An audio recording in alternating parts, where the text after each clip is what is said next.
Well, with respect to the G20 presidency that India is right now going through, we see there are several meetings that are happening. I'm now joined by one Mr. Atsushi Watabe with me. He's from IGES, that is Institute for Global Environmental Strategies. Sir, thank you so much for speaking with us. There are several challenges that world is right now going through with respect to environment. What is it that you feel are the important parameters and points that need to be fixed at a point that whole world comes at a consensus? Yeah, thank you. That's a very good point. As you said, there are many the challenges happening simultaneously, like climate change, biodiversity loss, and pollution, and so on. And recently, we are facing the food security issues based on the current unfortunate context of the warfare.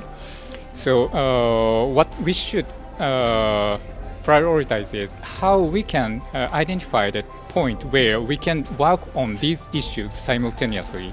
And to me, the very minimum point is that putting priority on the protection of the people who are most affected by these multi-level challenges, like the climate change related disasters or food security, price hike, and so on. So, by way of making the systems to save these people, at the society, particularly at the local society level, we can address these different issues simultaneously. True. Sir, what is it that today, while you are over here, what is an aim that you come with? One. Second, what is the kind of message that you go ahead and give it? And what kind of message I would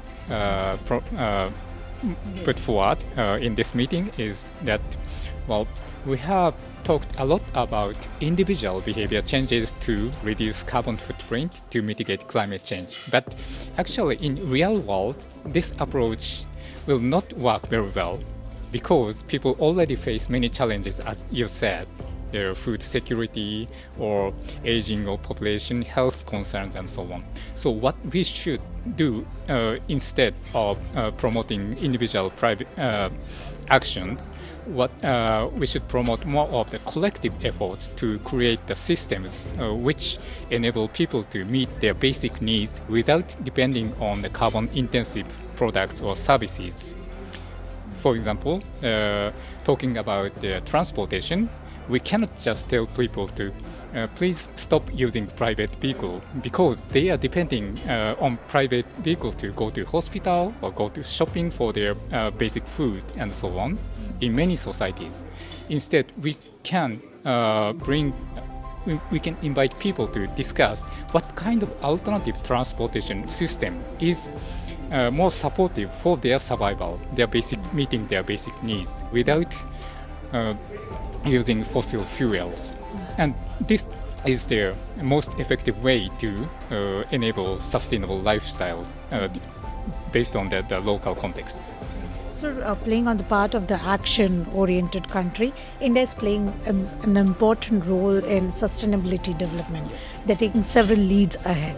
How is it that you look at this, and what are your thoughts on India and sustainability development? Well,